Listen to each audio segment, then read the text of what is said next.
Hello, everyone, and welcome back to another episode of Retro Horror School Talks, where we're always talking about horror here like it matters, because it does. It's not just cheapo schlock entertainment. It has something to say. Always. And today's episode for the month of May is about women behind the camera, because women have shaped horror in ways that they don't always get enough credit for, because they've always been part of horror. It's not some new trend. They've been shaping and telling horror stories, directing films, writing scripts, and challenging the genre for decades. But the problem is, and we're getting better, but the problem is that the horror industry hasn't always made room for women in horror, and audiences haven't always been taught to look for those specific films. So today I am joined by someone who has been very vocal always about supporting women filmmakers and giving their work the attention it deserves. Justin of Pop Culture Reflections, who I have been on his podcast, and he was on an episode of this show last year. So welcome back, Justin, to Retro Horror School Talks. It's so great to have you here. Oh man, it's so good to be back. I love talking to you, Brandy, all about horror, whether it's on my show, whether it's here. I just love horror conversation. I love the way you format things, especially with the new format and just everything about retro horror. And I am so excited to talk about women behind the camera because, like you said, it's a big passion of mine, not just behind the camera, but just, women artists in general who don't get enough credit for what they do. Because I'm with you, like, horror isn't what it is without women, whether that's in front of the camera, behind the camera, pen to page, whatever it is. They are the biggest reason why horror is what it is today. So more people need to seek this stuff out. And we're going to talk all about that. So thank you for bringing me. I'm honored. Yeah, you're like, yes, yes. And I wanted this because you have shown such genuine support for just women filmmakers and just women in general in the arts. So I wanted this episode just to feel like a real spotlight on why that support matters. And for those of you out there listening or watching, depending on how you're taking this episode in, this is not just we're going to name a few women directors and just move on. This is going to be a very deep dive, broad, and narrow conversation at the same time. Mm-hmm. So before we get into and dive deep into the bigger conversation, I want to start with your connection to horror and to film reviews and criticisms in general. What first drew you to horror as a viewer? I know we talked about that a little bit in the past, so you can give the short or the long version here. So what first drew you to horror as a viewer and as someone who talks about movies online on your podcast? Yeah, so it always starts with Carrie for me. It's the earliest horror memory that I have. So, whether it's the story by Stephen King, the adaptation on film, Sissy Spacek, De Palma's direction, like there's so many things about it, Brandy, that at 6 years old grabbed a hold of me, scared the hell out of me, but excited me. I didn't know what I was seeing, and I didn't really know how to process it at that age, but I knew that I wanted to seek out more. And then, obviously from there, I just went to so many other things. Because back in the 80s, like, our parents didn't care. They just left us watch this stuff. It's left to our own devices. Exactly. So it's like, Mom, I really like this. Will you rent this? And okay, sure. I'll rent that. Whatever. I don't care.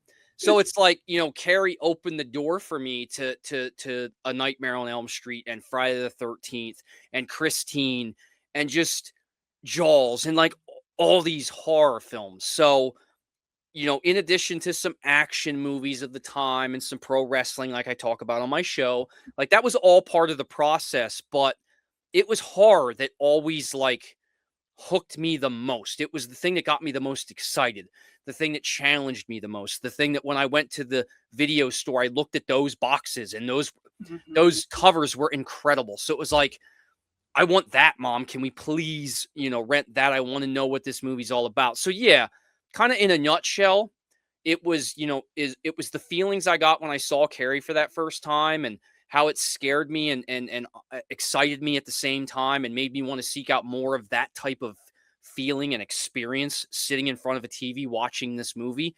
And then obviously, Freddy Krueger and Jason, who's such a big part of my youth as well.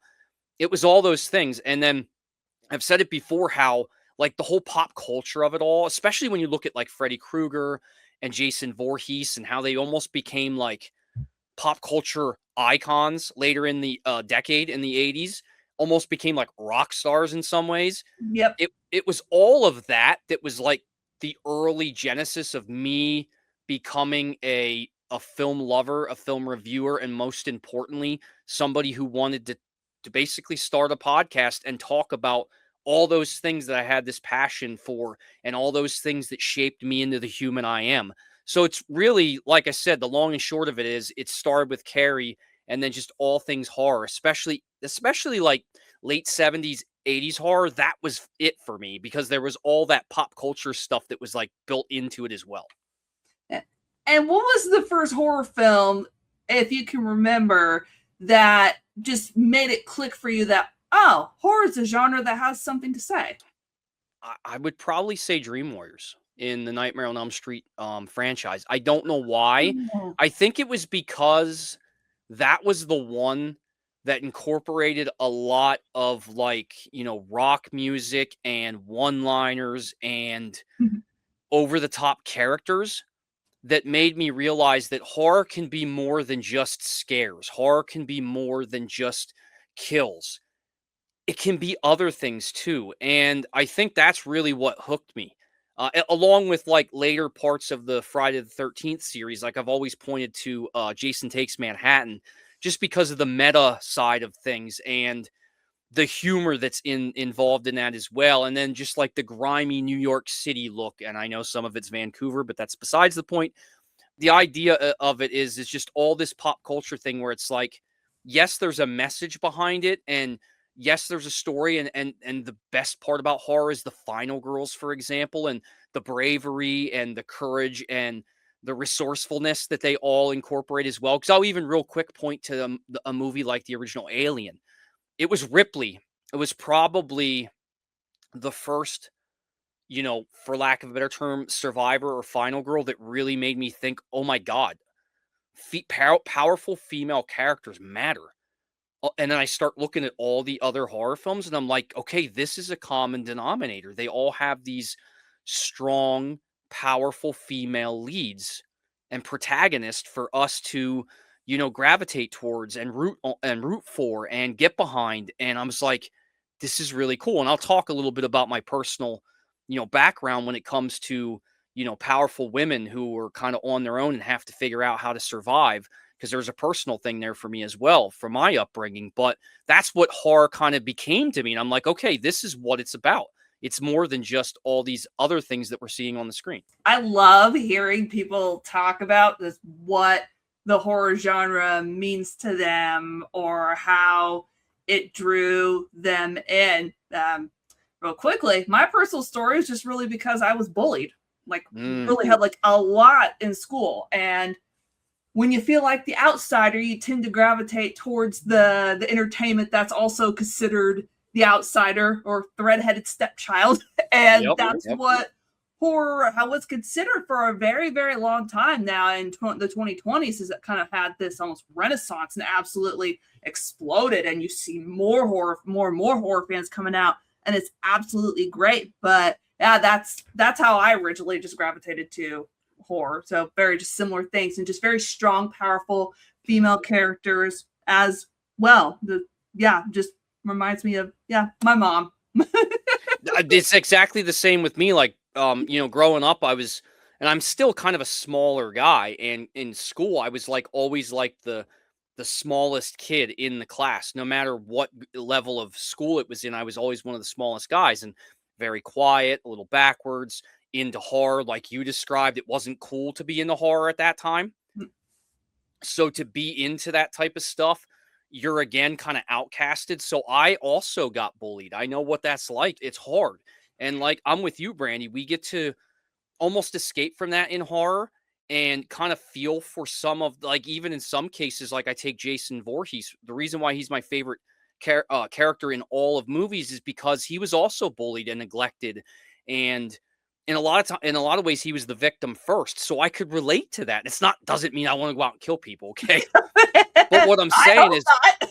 right. But what I'm saying is that I could find some empathy in him as well that just made it a whole different dynamic for me. And again, it allowed me to escape and not worry about the thing I'm going to have to deal with when I go back to school on Monday. And much like you, like it was my mom. It was just my mom and me. I didn't have a dad around, and that's why I got to see firsthand what it was like for a woman to have to learn to survive and adapt and raise a child on her own and deal with all the challenges that were in life for a woman by herself. And that was another reason why horror spoke to me, because I'm like, okay, these women and a lot of these movies are kind of by themselves and have to figure it out and have to fight the battle. And it's just amazing, and that's why it just meant so much to me then, and obviously so much now. I could almost cry just like thinking just about that. Oh, geez. This Hmm. horror just means just like so much. And like I said, I always love just hearing about the stories that people have to tell about what horror means to them. But Hmm. now, before I get into a huge blubbering fit, let's fast forward. All right. You're thinking about starting your podcast. So you were at that point where, oh, I'm going to start this podcast to discuss aspects of pop culture and film and talk about film. So when you started discussing films, did you always pay attention to who was behind the camera, or did that awareness develop later? So I would probably almost pinpoint it to when I was 16 when I discovered Kubrick for the first time. Oh. A Clockwork Orange was a movie experience that I'll never forget. And obviously, Oh. I was a little bit older. I was 16 years old, so I was starting to develop, obviously, and I could look at film a little differently than I did when I was a kid. And growing up, I never really thought about what a director was or who was behind the camera or whose vision it was. Obviously, I'm just watching the movie, right? But come 16, I see a Clockwork Orange, and there's a lot of interesting things that go in that movie from a visual style, right? Mm-hmm. And then obviously in acting and all that. But it was right then where I'm like, I looked a little deeper into like who the crew was that made this movie, and I see this name Stanley Kubrick, and I start talking to kids, some of my contemporaries at school about the movie. And then I remember there was this one kid that was really passionate about movies, and he's like, oh, if you've seen that, you should really see Full Metal Jacket, you should really see 2001, you should seek out more of his work. And I'm like, oh, okay. That's when I started looking at it from like a different angle, where okay, a director has in a lot of ways like their own vision of what these are, and you can kind of see their patterns throughout most of their work. So that's what drew me in. But I think right around that same time, Brandy, and this is where like women behind the camera really comes in, because in at that time, like we're at 96, 97, we're kind of early on the whole internet age, but it gets to a point where we can finally do a little bit of homework to like seek some of this stuff out. And what happened was I discovered that one of my favorite films of all time, it's still one of my favorite films of all time. It's not horror, but it's the movie Clueless, right? Mm-hmm. And I discovered that it was directed by a woman. It was directed by Amy Heckerling. So I'm like, oh, shoot. Okay. So this movie I really love, it was a woman behind the camera. It was a woman's vision in this movie. And I'm like, that's really cool. So then, of course, I dig a little bit, and I find out that she also directed one of my other favorite comedies from the 80s, Fast Times at Ridgemont High.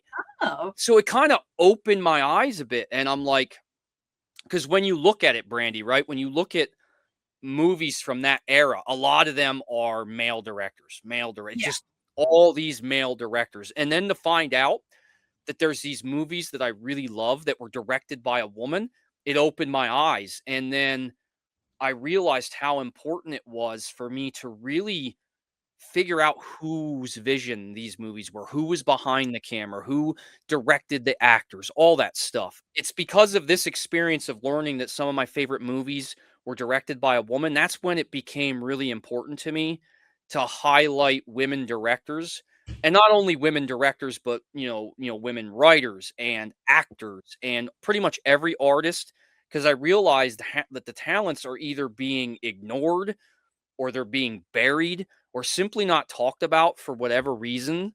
And I think sometimes like the films are talked about, but too often like these talented directors aren't brought up with these films due to their gender.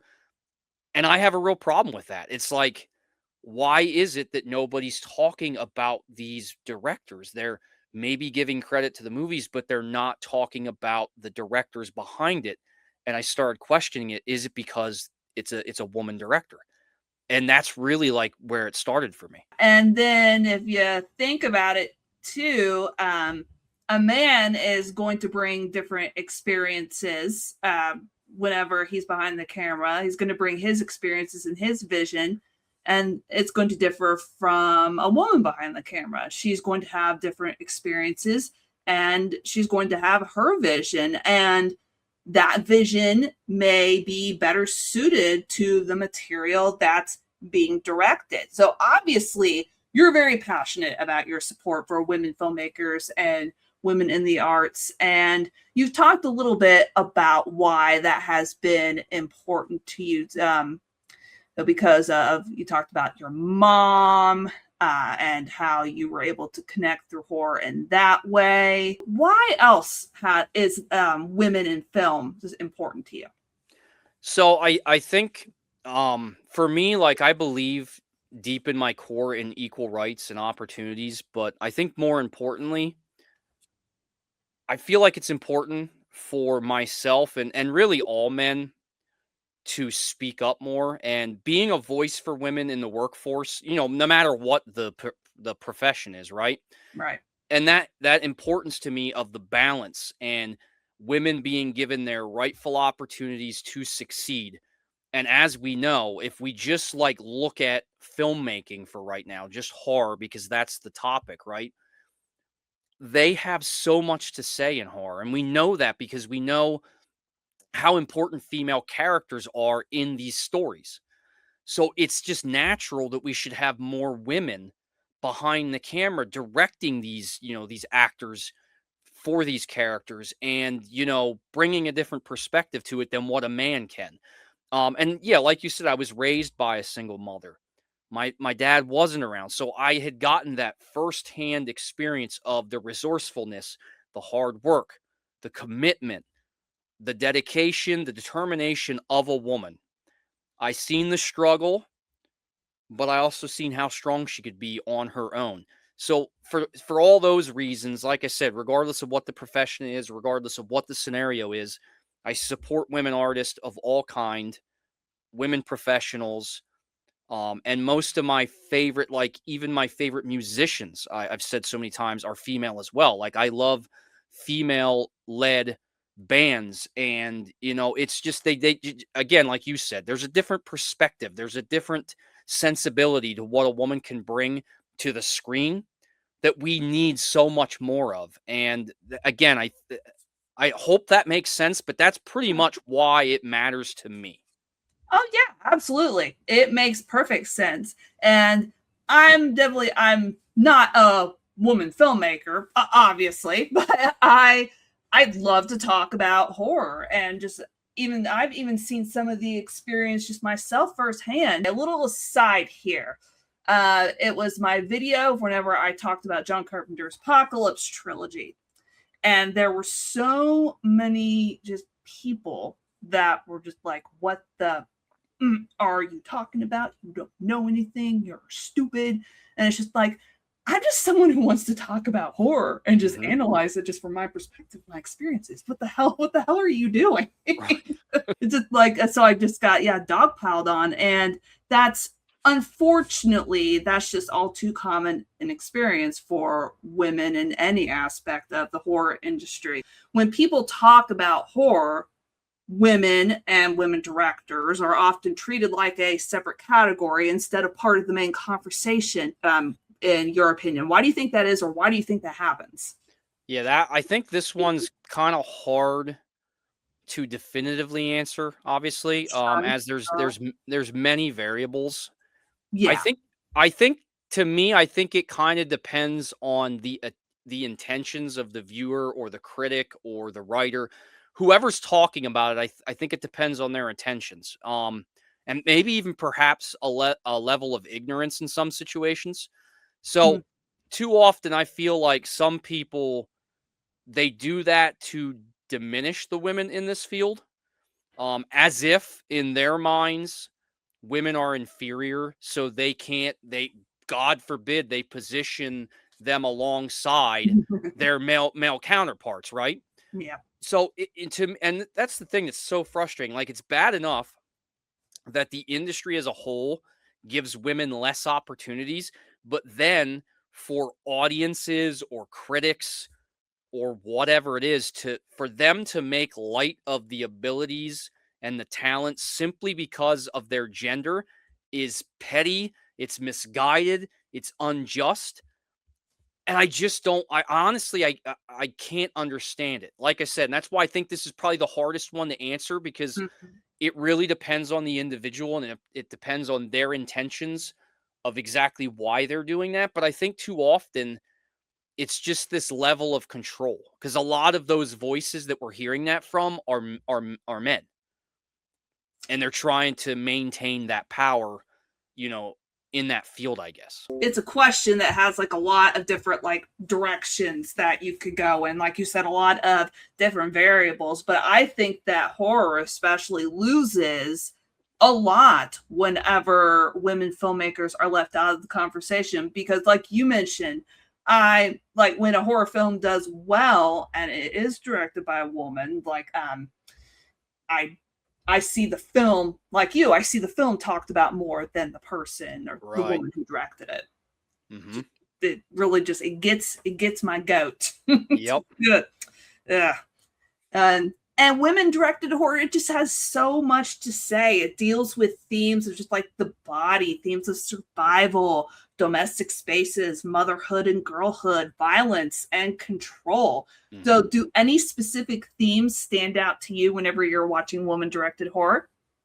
I think probably the big thing for me, and I think this comes from my background, is the domestic fears and, realities that so many women deal with. And again, that goes back to my experiences, because the few times that my dad was around, there was some of that domestic issues, domestic violence, just to be straight with you. And that's why he wasn't around much. And thank goodness he wasn't, and then when I got old enough, like, I fought back against it. So that's probably the theme that's always hit home the most for me. And again, I, a man cannot give you that perspective and really have the impact that a woman director can. And I think that, and it's so prevalent in horror to have that, especially when you have these strong, powerful female characters.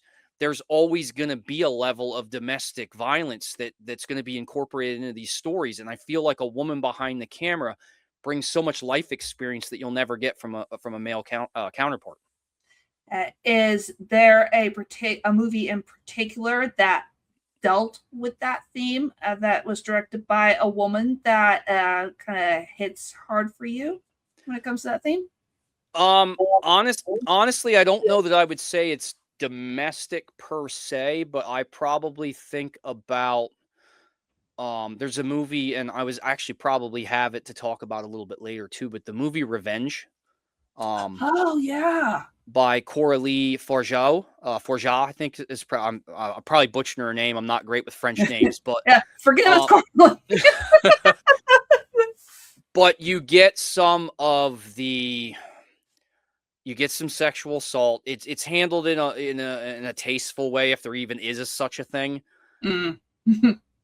and there's not. But at any rate, you get some of that, and just these evil intentions from these men, and the abuse that is pushed onto this woman, and her ability to survive through that and fight back. It really captured me because, again, of what I saw as a kid. So that's probably one I think of, because it's a little bit more of a recent film. So, because Mm. I know I'd seen movies as a kid that had some elements of that, especially like even some dramas, not just in horror, but there's some great dramas that really tap into that as well. But honestly, I'd have to really think about who directed those movies to pinpoint it. But yeah, I would say Revenge is one that, that I instantly think of when I think of that kind of theme. Yeah, that is rough. That is a rough film. Mm-hmm. Oh boy. Oh boy. Oh.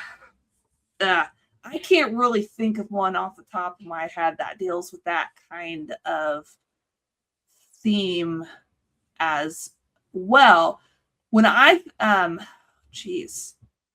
And I don't want to say like a certain film because then I don't know just really like who directed it. So I will set that aside and I will move on to, okay, we're going to be diving deep here into some pretty tough questions about the certain challenges that you feel that women face in the horror industry. Women have faced barriers in horror and just in general in the film and the arts overall. Things like funding, studio trust, marketing support, critical attention, like you talked a little bit about that earlier, and sometimes just even audience bias. So which of these barriers do you think are still the most visible today? I would probably say it's probably a little bit of all, but I would probably say funding is a big thing. Like when I think about these, these directors that are getting a lot of funding, larger budgets, by the, whatever producers they are, whatever studios they are. So often it's the male directors in these fields that are getting this, and the women, you're going to see women directors that are more into the, into the independent arts, right? Because they're not getting that kind of funding. They're not working with these type of studios, and they don't have producers that are pulling them into these projects because they don't have faith in them, I guess. Or maybe it goes back to the producers of the studios believe that if they have a woman behind the camera, then the audiences aren't going to flock to the cinema. So maybe it goes back to audience bias as well, right? And I think that the audience has already been set up.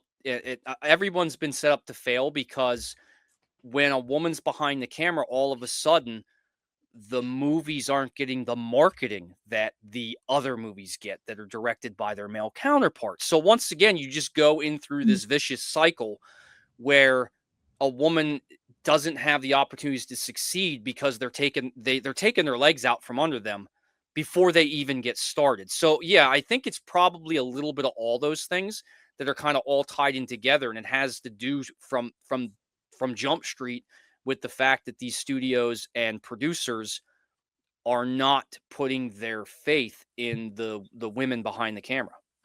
I've got, excuse me, I got a direct example of that, but I suddenly thought of a movie. I'm going to rewind back. I suddenly thought of a movie that fit the theme of just like the body in general. And she's going to be, I interviewed her for a July episode, actually. Amy Kugi, who directed Cannibal Mukbang. That is an interesting film. If you have not seen it, I highly recommend it. Got it.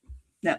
But the example of just like what you were just talking about is, I think of 28 Years Later. That was directed by the original pair who were involved in 28 Days Later. And people had just really horrid reactions to it. So they're like, we're not going to see The Bone Temple, 28 Years Later, The Bone Temple, which was directed by Nia DaCosta. Mm-hmm. And people have said that they ended up liking that film better than 28 Years Later. So it's like that. I guess it assists just like the marketing and just the overall like overwhelming like negative opinion of the first film, or the first film in that series kind of ruined that movie, I think. Absolutely. I probably think that Bone Temple probably should have been released like almost immediately, or maybe like a couple weeks or so after 28 Years Later. But that story is neither here or there, but I think that marketing has a big role in how women directed horror is, for sure.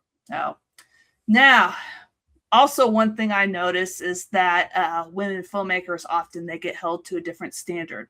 if they have one movie that disappoints people, it's just like, oh, women can't direct horror. Pfft, we're gonna push it to the side. While sometimes their male counterparts, they have a crappy film, but then they get a second chance, they get a third chance, they get a fourth chance, and so on and so on. Do you personally see that happening? Yeah, 100%. Like, I feel like it's a reality that some of those in power, whether they're, you know, heads of studios, executives, whatever that might be, right? I feel like in a lot of ways, they're almost looking for any excuse they can find to hold women down. So if you go into things doubting women filmmakers, the woman's vision, then I feel like you're almost less concerned about returns and more concerned about control and how you can manipulate it to continue that bias. And I also feel like, even critics and fans, they really have to be more vocal about our appetite for women leadership. And I think that's where there's some disconnect as well. I feel like if, fans and critics and writers would be more vocal about how we want more women in power and we want more women behind the camera, then maybe we could force their hand a little bit.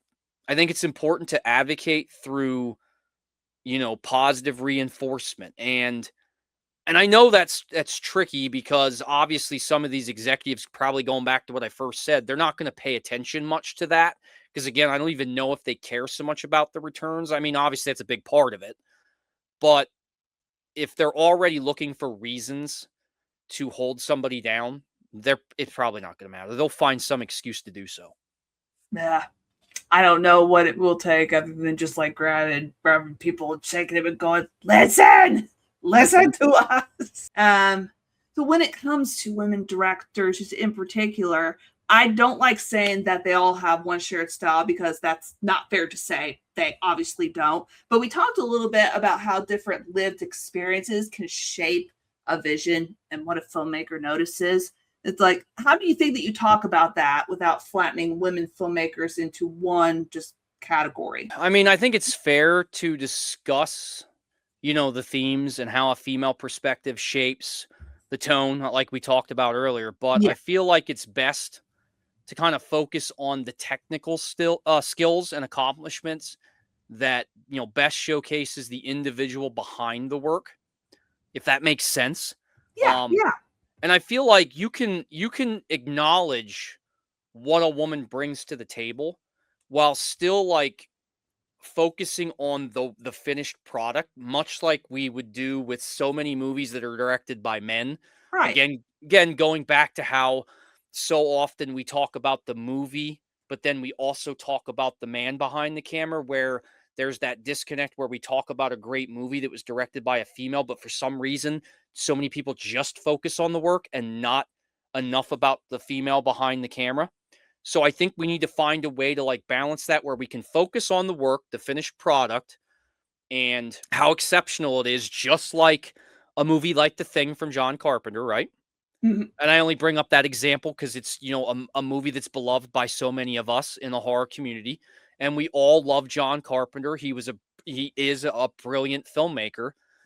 But it's one of those things where we talk about how great The Thing is, and we also talk about how great John Carpenter is, where too often we don't get that with the female, counterparts. And so I think we need to almost tie that in. We need to say about how strong this movie is for all these reasons, visually, whatever it is, the themes. But also, and here, she's the one that did this. It's her vision that brought this to life.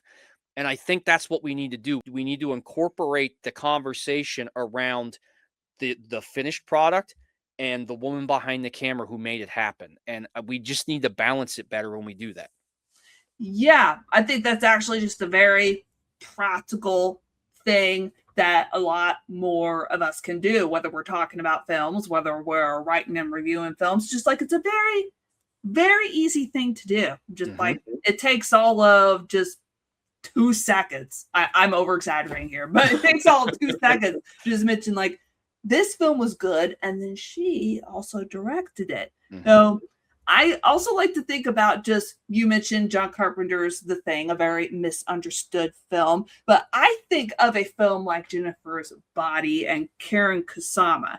I think that is, Karen Kusama is a great example, and so is Jennifer's Body, because it was a very misunderstood film. Jennifer's Body is an excellent film to talk about here because it was misunderstood, and it also deals with very deep themes like the idea of trust and danger and social performance in just very sharp ways. So, what do you think makes her work stand out in particular? Well, obviously, I'll start by shouting out Diablo. Is that how you pronounce her name, Cody? Who wrote the incredible script for I Jennifer's think Body? Diablo Cody, I think. Diablo. Yes. Incredible script first and foremost. Yes. But with Kasama, I think she's first and foremost for me when I've seen of her work. I feel like she's a visionary and yet very grounded as a storyteller, and I think that's important in a great filmmaker. I remember the first film of hers that I had seen. It was not Jennifer's Body. It was actually a movie she directed called Girl Fight. Oh. Yeah, with a very young Michelle Rodriguez. That right. Yeah. yeah, I remember. Yes. that movie has so much angst and heart, and I feel like, Karen brings a level of sensibility and grit to her work. And I think some of it might be maybe even like some of her Brooklyn background as well. So some of those life experiences I think are probably brought into her work. But yeah, like I'm with you. Jennifer's Body is one of my favorite horrors of all time. Not just of that decade, but of all time. I love it. I think her visual style, her ability to direct actors is some of the best of her generation.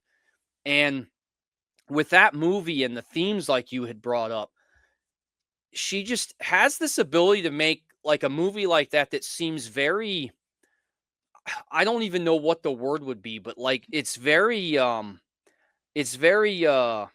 its time yet still almost kind of timeless in a way, because I Yeah. feel like that movie's still going to hold up like 20 years from now, and I think it's still going to feel really fresh. And I think any great filmmaker has that ability to do that, to kind of transcend the time and space that they're in, that they're in. And yeah, even going back to Girl Fight and then obviously Jennifer's Body, I just love what she does as a visual filmmaker. Yeah. Jennifer's Body is almost 20 years old. I know, and it still feels fresh.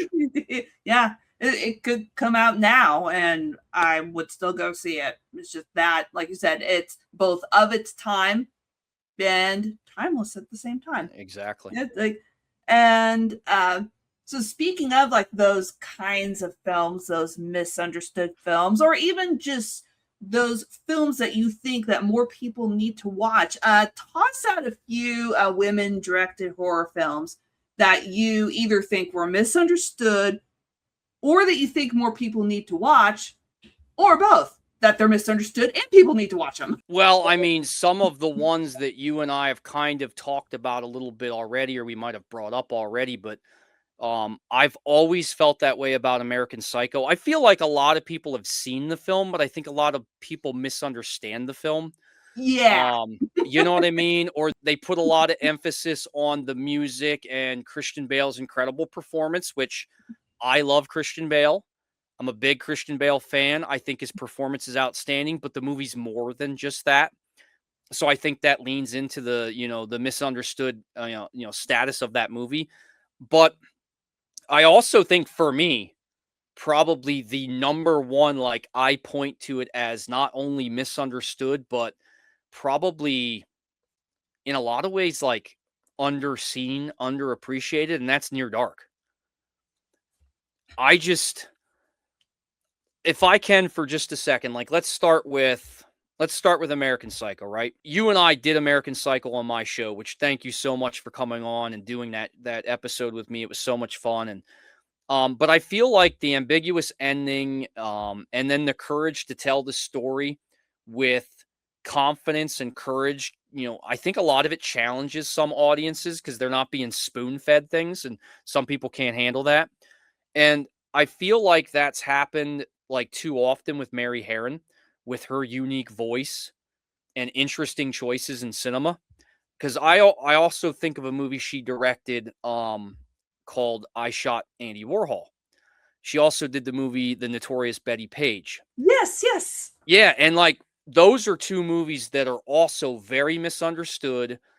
Not enough people talk about them anymore. And I don't know what it is. And I think it almost goes back to our early part of this conversation. It's almost like people want to dismiss it because of a female director. Or maybe it's because she made things in a unique way in her own vision that people just can't like wrap their arms around it. And I don't know why that is. Because that's where I'm like, when I think about American Psycho and I think about those other two movies that I brought up, there's similar things there where if you take Christian Bale out of American Psycho, that movie might possibly be in that same category where people just don't talk about it. And for Near Dark, it's a masterpiece, but it was way more subtle and less flashy than all of its counterparts in the 80s, especially when you think about, vampire flicks, right? Right. And some audiences, like, they hate to have to think or listen carefully to the film or contemplate its message after, the end credits. And Near Dark it's almost like a bit of a Western, a bit of a road movie. But as with all Catherine Bigelow's work, it's so perfectly directed that it almost becomes undeniable. But at the same time, it still stands there as this misunderstood and underappreciated gem from this era. Yes, I'm very glad that you brought both of those films up, American Psycho and Near Dark, because I don't think that people, like especially today, would talk about them as much. I hear those films talked about a lot more now, but without the vision of the two women, Mary Harron and Catherine Bigelow, behind the camera.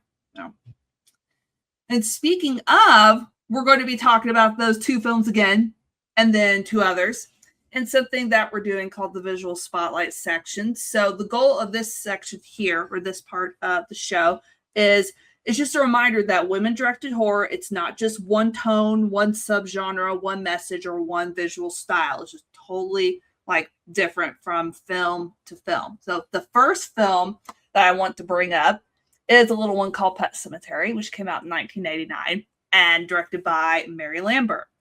And her take on Pet Sematary, it takes grief and it just makes it feel rotten and very intimate and just impossible to escape. And the true horror of this film is that love, it's going to make you do some crazy things and ignore every warning that's put in front of you, even if you have someone telling you that sometimes dead is better. So what do you think that she brings to Pet Sematary that just makes grief feel so personal? Yeah, I think it's probably more than anything, it's the motherhood and that haunting aspect of grief that, again, I don't know that you could get from a man behind the camera. I just don't think they can bring that level of the true horror that's embedded into the grief of loss, and motherhood, obviously. So I think that's what makes this movie experience so good. Obviously, it's adapted from Stephen King, and I think that's maybe a big component of why people still talk about it. But I think it's Mary's vision and her direction that really makes it stand out, because I think without the personal themes, like you said, that she brings to that, like, again, the whole motherhood aspect of it, I feel like this movie in a lot of ways might fall a little bit into obscurity without hers. And yeah, I think it really comes down to the power of a mother and the grief that only a mother can feel from a loss of a child, that I think she's able to bring to this movie that makes it so impactful all these years later. Yeah. I remember when my mom first saw it, she said that she had a very hard time with it. And I think it's just because that she was apparent. And just like, God, the stuff that I'm not gonna spoil it for anybody who hasn't seen it. Like, you need to watch it, but my God, just some of the stuff in there is just heart-wrenching. Mm-hmm. Now, you mentioned this film, Near Dark, directed by Catherine Bigelow, which I think came out in 1987, if I'm remembering correctly. Mm-hmm. So it gives us vampires, but it's not like the whole like Anne Rice kind of vampire. It's she turns the film into something that's just very almost like a Western in a way. It's very dusty and violent. It's got a hint of the romantic in there, but it portrays vampires as just like dangerous, as something that you do not want to be. I think the film is getting more credit now. Do you feel the same way, or do you feel differently? No, I feel like people have come around to it over the last, few years, 10 years or so. Like, cause I remember in high school loving this movie. Because I also loved Point Break. I can never sing the praises of Catherine Bigelow enough, because whether it's Hurt Locker, Zero Dark 30, she makes incredible movies. I mean, Yeah. it's just, I could go on for hours talking about just her. But when I think about Near Dark, for a long time, people didn't talk about it. It was just like, oh yeah, like you would say Near Dark. Oh yeah, I kind of remember that movie, vampire flick, right? And that was it. They didn't have a whole lot to say about it. So I think those of us that get it, we know how unique and inconceivable a movie like this is for 1987, because it was the era of excess and flashiness. This movie, I think, got overlooked for a long time because of the things that I talked about before about, Yeah. previously, about its realism and the somber tone, that it seems to be almost too much for some audiences. People rather talk about the silly or colorful, both literally and in tone, vampire flicks of the era. And Bigelow does something more subtle and more and quiet. Like, what I love about that movie, there is times when it's very quiet and you really have to like almost lean into the screen to understand what's going on. And I love that about Catherine Bigelow, because if you look at all of her movies, even some of the biggest movies she's made, and again, some of them are big movies, there is just this quiet intensity to a lot of her work that I cannot appreciate enough. And Near Dark is an early example of the brilliance of her as a filmmaker. Because again, I can't say it enough. Forget gender, folks. Catherine Bigelow is one of the greatest film directors of all time, above almost anybody. And I believe that to my core, because some of her movies are the best movies I've ever seen, and Near Dark is in that category. Yeah, she's just got some really great movies. Yeah, I can't really I wish I could think of a better word to say other than that. But yeah, I totally agree. Just like, I've always been just entertained and just drawn in, and just always kind of left with a lot of thoughts anytime after I watch one of her movies. Mm-hmm. Yep. Now, America's Psycho, a film that we know very, very well, that we have talked about, directed by Mary Harron, and like you mentioned, is often remembered for the excellent performance of Christian Bale as Patrick Bateman. But Mary Harron's direction, I strongly believe, is what keeps the film from becoming a celebration of him. So the horror sits in the performance, the emptiness, and the absolute just ridiculousness and absurdity of masculine status. Do you think that this film would land differently if it had been directed without that kind of distance and critique? Without a doubt. Yeah, she is. Let me put it this way. Anyone who says that, a movie could be directed by anybody, and the script and the producers and the studio, they kind of shape the movie into what it is, they are so wrong, because this movie's probably the perfect example of that. I feel like this movie, in the hands of a male director, the character of Patrick Bateman, to your point, would have been glorified, or at least less complicated. Mm. We would have been forced, I think, to accept everything at face value. But in her hands, we question everything. And also, without her, I don't think we even get Bale.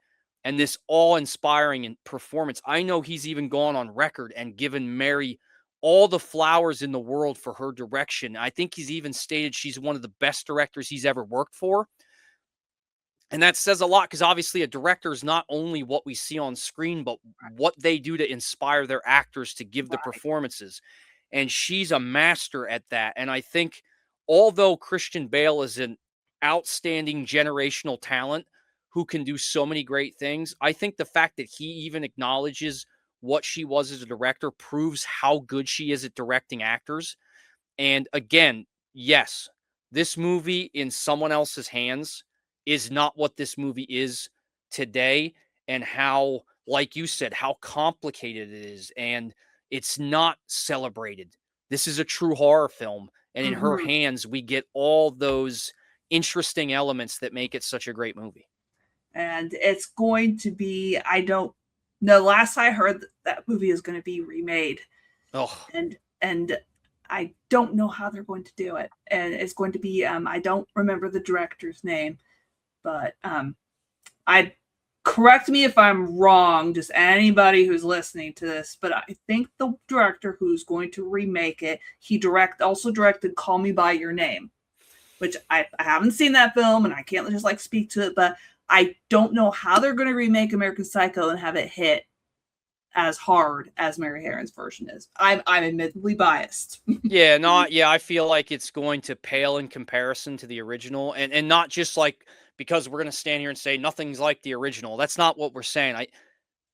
Her take on that movie, and with Bale as Patrick Bateman, but the director and him working together, you're never going to match that. You're never going to be able to replicate that recipe, and it's going to fall flat to me. So yeah, I'm not even looking forward to it. Like, no, sorry. Like, I'll just go back to the DVD I have on my shelf. Exactly. So, and the last film in this visual showcase spotlight, like we mentioned this too, Jennifer's Body. So, directed by Karen Kusama, written by Diablo Cody, and it came out in 2009. And it was very misunderstood and just dismissed whenever it came out. I just remember people going, "Oh, this film is terrible." But over time, I think people have warmed up to it, and people have come around to it.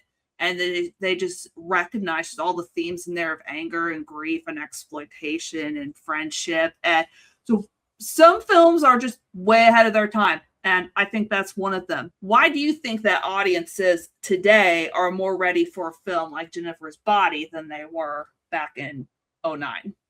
Well, I'm going to start with one thing. I think, and I might be wrong, but I think in 2009, a lot of people dismissed this movie because of Megan Fox just in general. Yep.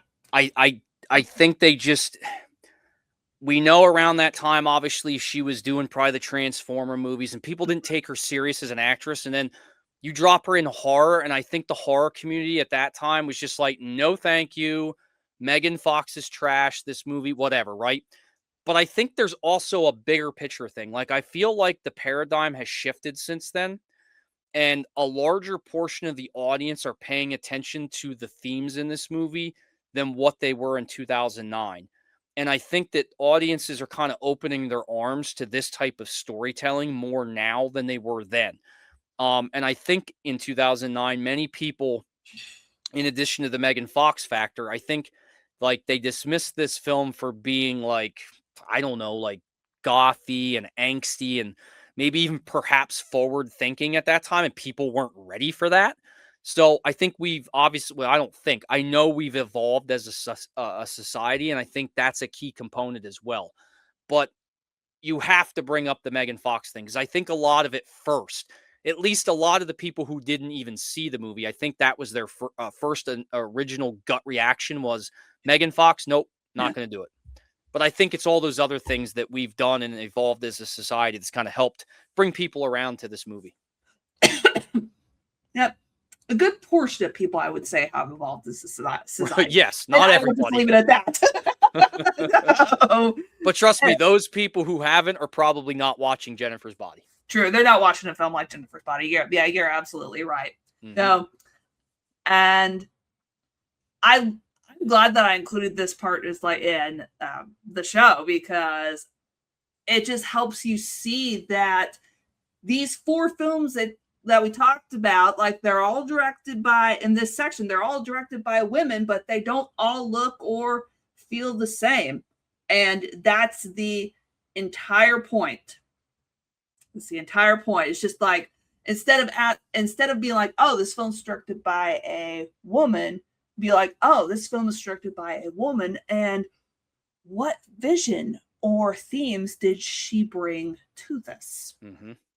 Now, so we've also talked a little bit just about how people can champion women directed horror and just women in the arts in general. How do you think that critics and just content creators like you and I, how do you think that we can be more intentional about covering like these kinds of films without making it feel, I guess, just performative, for lack of a better word? I hate that word. Good. Yeah, no, it's good. It's a good point though. I think some of it's in the verbiage. Obviously, I think it's sometimes not even what we say, but it's how we say it. But it can also be what we say. But I think what we need to do is we need to, and I'm not even saying you and I speak like this, but I think that other people, other critics, other content creators need to stop saying things like it's great direction for a woman, or one of the best, she's one of the best female directors. We need to stop that. We need to say this is a great direction.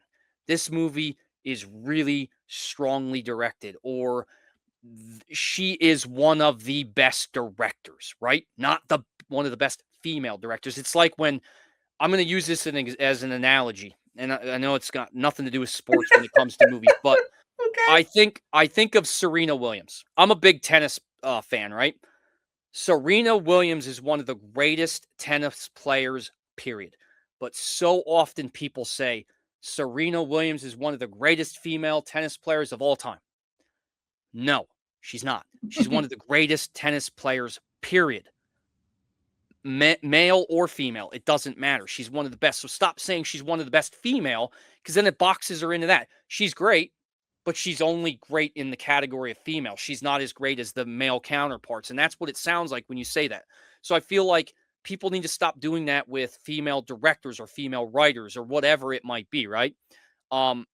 I think we also have to seek out, much like you said earlier, we need to seek out more work from women, and we need to cover it without putting emphasis on their status as a woman filmmaker, right? Right. Because then it sounds like we're doing it only because it's a woman, like you said, right? So we need to put the emphasis on their work while also giving the individual credit. So in some cases, we could say, we're talking about Jennifer's Body and the great direction from Karen Kasama, not the great direction of a female. You know what I mean? Because now Right. you're not even given the individual credit either. So again, I think it's how some content creators and critics approach it, and the verbiage that they use. Because again, we need to not make it seem like, oh, that they're great in their particular category, which is women directors. They're great, period. This movie is great, period, for all these reasons. And here's the individual who directed it. Be on the lookout because she's incredible.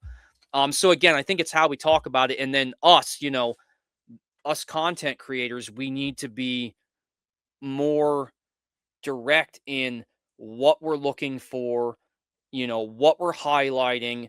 Here's what people need to go see, and we need to seek out more female filmmakers and spotlight their work, because if we're not going to do it, sometimes the bigger critics and publications or whatever, they're not going to do that. So it's kind of up to us to kind of be their voice. Yeah, just gotta removing those qualifiers. Yes, I definitely agree, and just like just kind of praising them for what they've done without those qualifiers. Like I had like a better thought, and it just like flew out of my head. Woo! But no, yeah, I definitely agree. Just removing those qualifiers and just saying like this is a good film, or like you said, she is a good tennis player. No, and I remember my thought. Okay, and you can only hope when people are using those qualifiers that they're not coming from a place of ill intent.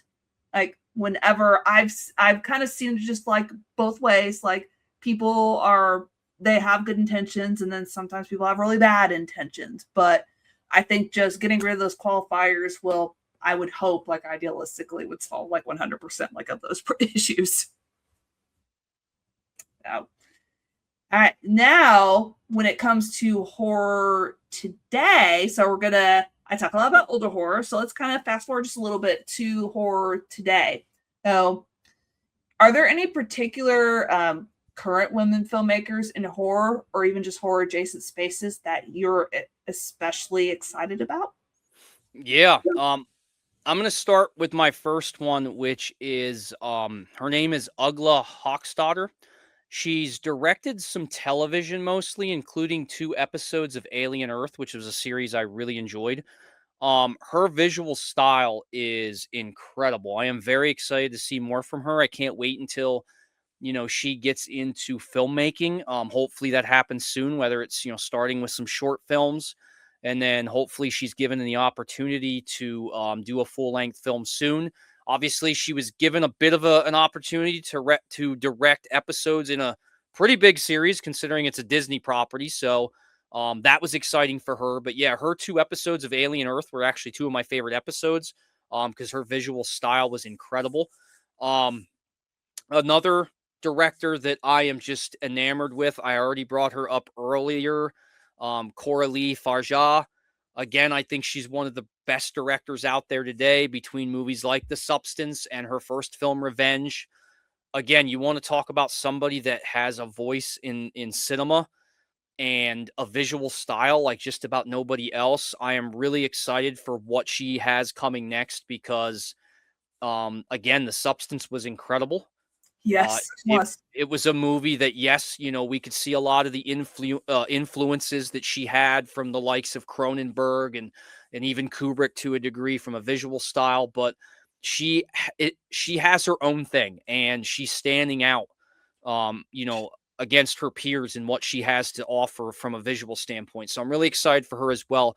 And then probably another one is Lee Janiak. I hope I pronounced her name right.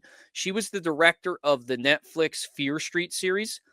She has a really amazing visual style as well, and a lot of confidence behind the camera for a young filmmaker. And I'm a little indifferent for the Fear Street series as a whole, just because there was things about it I liked and other elements I wasn't as high on. But as far as what she did behind the camera, I think there's signs there of a really great young filmmaker to come.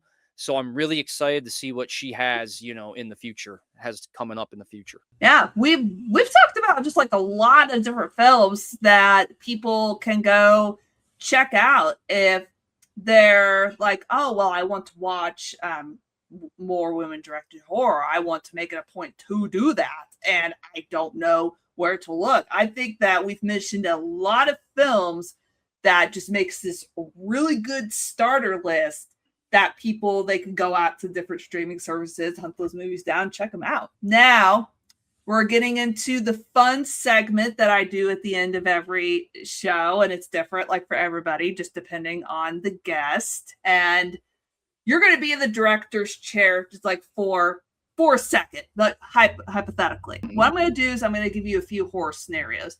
I don't know if I'd even call it a director's chair, just almost like you're deciding like what woman filmmaker that you would want to direct this particular horror scenario. And just a cool way to think about style, theme, and perspective.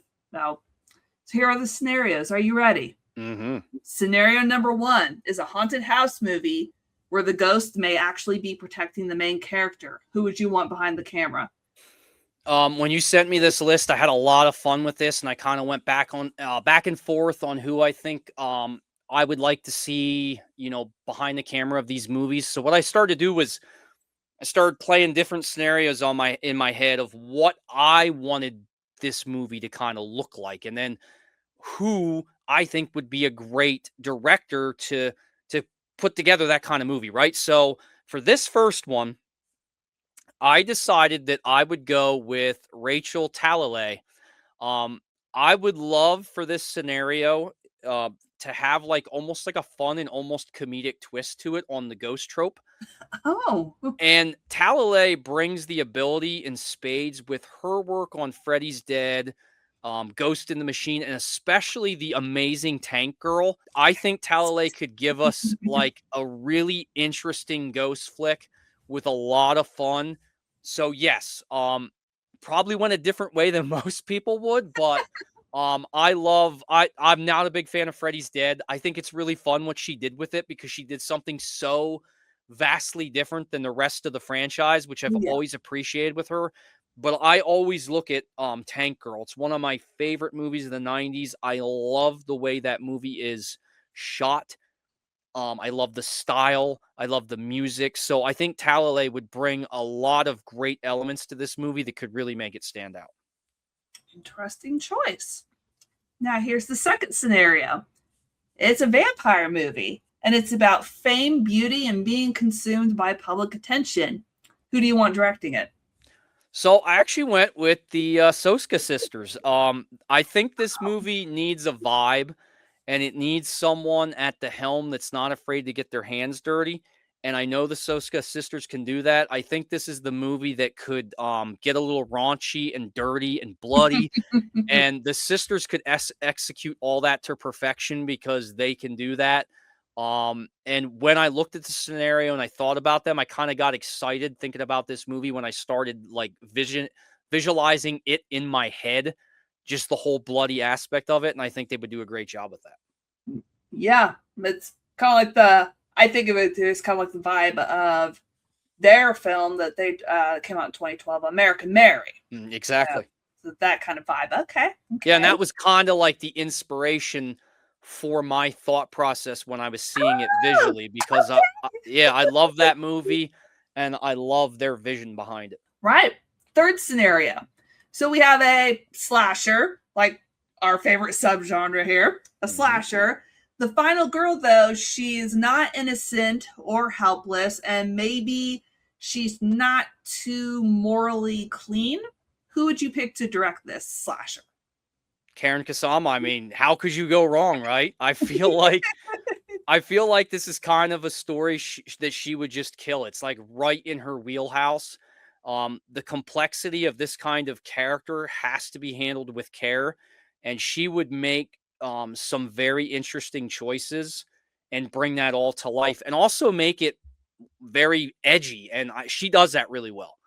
She knows how to make something hip and edgy. And once again, back to what I said before, it'll be very much of its time, yet be very timeless and will last ages and still become, still be looked fresh for next generation to come and other generations after that. It'll still seem like a fresh concept to them so many years later.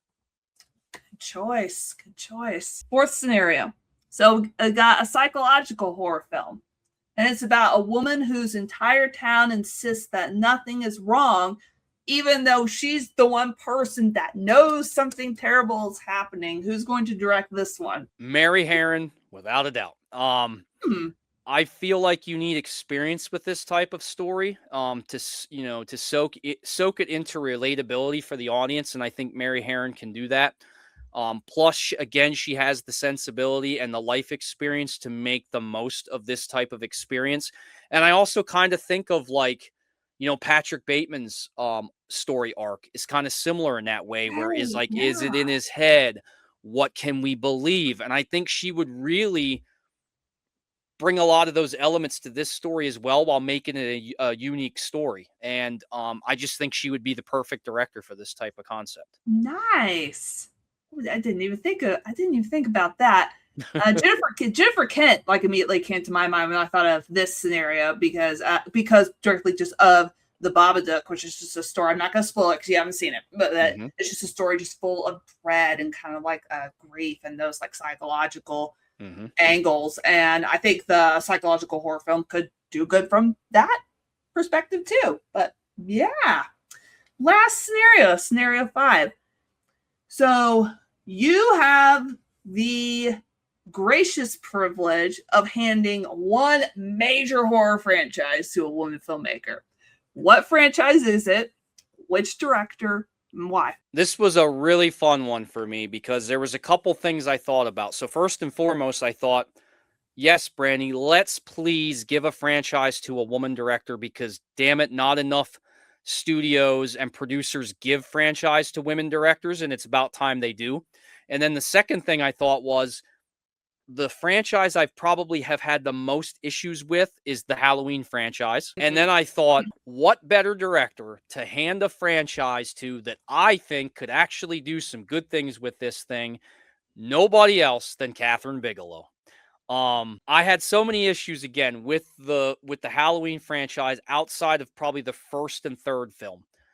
Part two is okay too, but I feel like in Bigelow's hands, the franchise stays kind of humble and grounded and creative the whole way through. I also probably think she would never really want to be married to this project because I think she likes to change it up and, I think it would probably get too stale to her. But having said that, I think she would definitely, make this so much more interesting in her vision. Like, again, because I think there would be those elements of the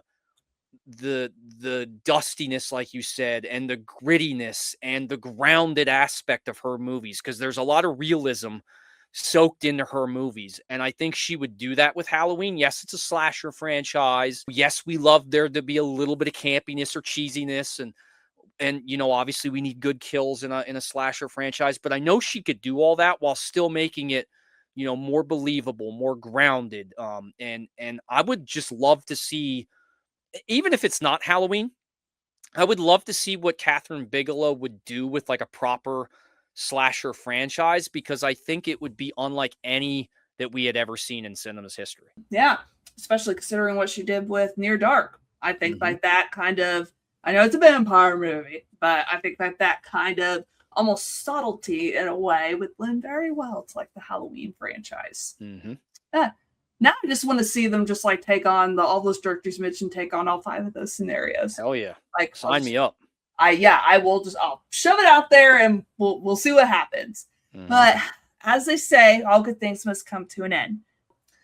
What I want in particular for people to take away from this episode is that women behind the camera are horror history. They have shaped the genre through multiple themes, and they have done that against all odds. So when we say support women filmmakers, it means watching the films.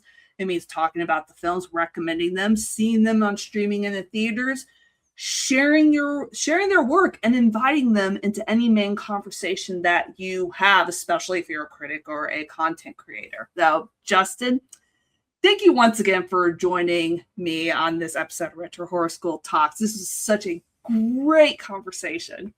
Thank you for having me. This was a lot of, not only a lot of fun, obviously, talking to you about horror, because I always love doing it, but it was such an important conversation to have because, like we've talked about, people don't do it enough, and it's time for us to start talking about women behind the camera, and obviously, women artists all over the place and what they have to offer to their, particular mediums and filmmaking, and specifically horror, because we're a passionate community. We need more women behind the camera because they are the most powerful voice in horror, and I will stand on that hill forever. That is an excellent hill for anybody to stand on. Now, I'm going to give you a chance to shout yourself out. So, where can people find you and what you do with Pop Culture Reflections? Yeah, thank you again. But Pop Culture Reflections, you can listen on all podcast platforms, Spotify, Apple, Amazon, all those type of places, iHeartRadio. Most importantly, you can find me on the You Run Podcast Network at yourunpodcast.com, where you can find all things about my show, along with all the other great members of the network that I am very proud to be part of. As far as on social, you can follow me on Instagram, Threads, and Facebook. I am definitely most active on Instagram, so I would probably encourage you that if you're on that platform, to come follow me there to see all the latest and greatest over at Pop Culture Reflections, where we talk about all kinds of things: movies, music, television, pro wrestling, and so much more. So I'd love to have you come over and say hi. Yeah, definitely go over there and say hi. Check out his show. I've been on 2 episodes of his show, and it's always such a really great conversation and a really good time. Mm-hmm. Yeah. Thank you. Yeah. So for everybody who has made it to the end, thank you all for joining us for this episode of Retro Horror School Talk. I want you to drop your favorite woman-directed horror in the comments. And if there's a filmmaker that you think more people should know, put their name in there too. Let's get a big watch list section going on in the comments. So thank you for being here, everybody. Class is dismissed for now. I'll see you next time. Bye.